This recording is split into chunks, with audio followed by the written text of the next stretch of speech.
Hello friends, നെയ്മീൻ കൊണ്ടുള്ള ഒരു അടിപൊളി ഫിഷ് ബിരിയാണിയുടെ റെസിപ്പിയുമായിട്ടാണ് ഞാൻ നിങ്ങളുടെ മുന്നിൽ വന്നിരിക്കുന്നത്. ഏകദേശം 1/2 കിലോത്തോളം നെയ്മീനാണ് നമ്മൾ എടുത്തിട്ടുള്ളത്. അപ്പോൾ മാരിനേറ്റ് ചെയ്യാൻ ആവശ്യമായിട്ട് നമ്മൾ ഇതിൽ 2 ടീസ്പൂൺ കാശ്മീരി ചില്ലി, ഒരു ചെറിയ ടീസ്പൂൺ മഞ്ഞൾപ്പൊടി, 1 ടീസ്പൂണോളം കുരുമുളക്, പിന്നെ പെരുംജീരകത്തിന്റെ പൗഡർ കുറച്ച് അതിൽ ചേർക്കുന്നുണ്ട്. ശേഷം നമ്മൾ അതിലേക്ക് ഒരു പകുതി ചെറുനാരങ്ങയുടെ നീര്, 1 ടീസ്പൂണോളം ഉപ്പ്, കുറച്ച് വെളിച്ചെണ്ണ, പിന്നെ ഇതെല്ലാം കൂടി നമ്മൾ മിക്സ് ചെയ്തിട്ട് പിന്നെ കുറച്ച് വെള്ളം കൂടി ചേർത്ത് നമ്മൾ ഈ മാരിനേറ്റ് ആവശ്യമായ മസാല നല്ല ഒരു പേസ്റ്റ് പരുവത്തിലേക്ക് നമ്മൾ അതിനെ മിക്സ് ചെയ്തെടുക്കുന്നു. അങ്ങനെ നമ്മൾ തയ്യാറാക്കിയ മസാല ഒരു കഷ്ണം മീൻ മാറ്റി വെച്ച് ബാക്കിയുള്ള എല്ലാത്തിലും നമ്മൾ അപ്ലൈ ചെയ്യുന്നു.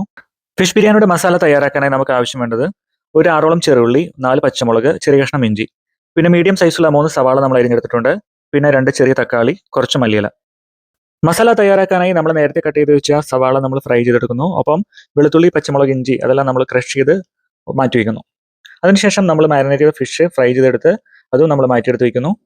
ഇതിനുശേഷം നമ്മൾ ഫിഷ് ഫ്രൈ ചെയ്യാൻ ഉപയോഗിച്ച എണ്ണയിൽ കുറച്ചെടുത്ത് നമ്മൾ നേരത്തെ ക്രഷ് ചെയ്ത് വെച്ച ഇഞ്ചി, വെളുത്തുള്ളി, പച്ചമുളക്, ഒപ്പം ബാക്കിയുള്ള സവാള ഇതെല്ലാം ചേർത്ത് നന്നായിട്ട് മിക്സ് ചെയ്ത് നന്നായിട്ട് വഴറ്റിയെടുക്കുന്നു. അതിനുശേഷം നമ്മൾ ഇതിലേക്ക് കുറച്ച് ഉപ്പ് ആഡ് ചെയ്യുന്നുണ്ട്. സവാളയുടെ നിറം കുറച്ചൊന്ന് മാറി വരുമ്പോൾ നമ്മൾ അതിലേക്ക് നേരത്തെ കട്ട് ചെയ്ത് വെച്ച തക്കാളി ആഡ് ചെയ്ത് അത് ഒന്നുകൂടി നന്നായിട്ട് മിക്സ് ചെയ്തെടുക്കുന്നു. തീ അല്പം കുറച്ച് വെച്ച് സാവധാനത്തിൽ വഴറ്റിയെടുക്കുന്നതാണ് കറിയുടെ രുചിക്കും അതിൻ്റെ ഒരു ടെക്സ്ചറിനും ഏറ്റവും ബെറ്റർ. ഇനി നമുക്കിതിലേക്ക് പൊടികളെല്ലാം ആഡ് ചെയ്യാം. 1 ടീസ്പൂണോളം എരിവുള്ള മുളക് പൊടി, 1 ചെറിയ ടീസ്പൂൺ മഞ്ഞൾപ്പൊടി, കുറച്ച് ഗരം മസാല, 1 ടീസ്പൂണോളം കുരുമുളക്, പെരുംജീരകത്തിൻ്റെ പൗഡർ കുറച്ച്. ഇവയെല്ലാം കൂടി നന്നായിട്ട് മിക്സ് ചെയ്ത് അതിനുശേഷം അല്പം ചൂടുവെള്ളം കൂടി ചേർത്ത് ഇളക്കി നന്നായിട്ട് ഇതിനെ നമ്മൾ വേകാൻ വേണ്ടി കുറച്ച് സമയം വെയിറ്റ് ചെയ്യുക. ഈ സമയം നമ്മൾ ആദ്യം മാറ്റി വെച്ച മീനിൻ്റെ കഷ്ണങ്ങൾ ചെറിയ ചെറിയ പീസുകളാക്കി ഇതിലേക്ക് ആഡ് ചെയ്ത് കൊടുക്കുക. നമ്മൾ ആഡ് ചെയ്ത മീനും മസാലയൊക്കെ ഒന്ന് വെന്ത് സെറ്റായി വരുമ്പോൾ നമ്മൾ ഇതിലേക്ക് നേരത്തെ കട്ട് ചെയ്ത് വെച്ച മല്ലിയിലയും ഫ്രൈ ചെയ്ത് മാറ്റി വെച്ച സവാളയും ഇതിലേക്ക് ആഡ് ചെയ്യുന്നു.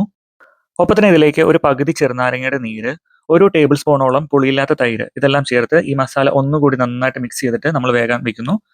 അതിനുശേഷം നമ്മൾ നേരത്തെ ഫ്രൈ ചെയ്ത് മാറ്റി വെച്ച ഫിഷ് ഈ മസാലയിലേക്ക് നന്നായിട്ട് ആഡ് ചെയ്ത് മിക്സ് ചെയ്ത് നമ്മൾ ഒരു സ്ഥലത്ത് റെസ്റ്റ് ചെയ്യാൻ വെക്കുന്നു. ഫിഷ് ബിരിയാണി ദം ചെയ്യാനായിട്ട് നമ്മൾ അടികട്ടിയുള്ള ഒരു പാത്രം എടുത്ത് അല്പം നെയ്യ് സ്പ്രെഡ് ചെയ്ത് കൊടുക്കുന്നു. ശേഷം നമ്മൾ ഇതിലേക്ക് നേരത്തെ തയ്യാറാക്കി വെച്ച ഫിഷ് മസാലയും ഒപ്പം തന്നെ നമ്മൾ നേരത്തെ തയ്യാറാക്കി മാറ്റി വെച്ചിട്ടുള്ള ജീരകശാല റൈസും ഇതിലേക്ക് സ്പ്രെഡ് ചെയ്ത് ഫിൽ ചെയ്യുന്നു.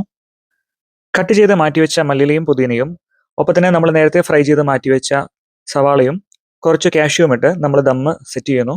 അവസാനമായി 1 സ്പൂൺ നെയ്യ് കൂടി ആഡ് ചെയ്ത് ഫോയിൽ പേപ്പറിൽ നന്നായിട്ട് പൊതിഞ്ഞ് ലോ ഫ്ലെയിമിൽ സ്റ്റൗവിൽ നമ്മൾ ഇത് റെസ്റ്റ് ചെയ്യാൻ വെക്കുന്നു. ഒരു 15 മിനിറ്റ്സ് കഴിഞ്ഞ് നമ്മൾ തുറന്നു നോക്കി കഴിഞ്ഞാൽ വളരെ രുചികരമായിട്ടുള്ള ഫിഷ് ബിരിയാണി റെഡി ആയിട്ടിരിക്കുന്നത് നമുക്ക് കാണാൻ പറ്റും. അപ്പോൾ നമ്മുടെ വീട്ടിലുള്ള നോർമൽ സ്പൈസസും ഇൻഗ്രീഡിയൻസ് ഒക്കെ കൊണ്ട് നമുക്ക് തയ്യാറാക്കാൻ പറ്റിയ ഒരു അടിപൊളി ഫിഷ് ബിരിയാണി റെസിപ്പിയാണത്. അപ്പോൾ എല്ലാവരും ട്രൈ ചെയ്യുക. നിങ്ങളുടെ ഫീഡ്ബാക്ക് കമൻസിൽ അറിയിക്കുക. Thank you.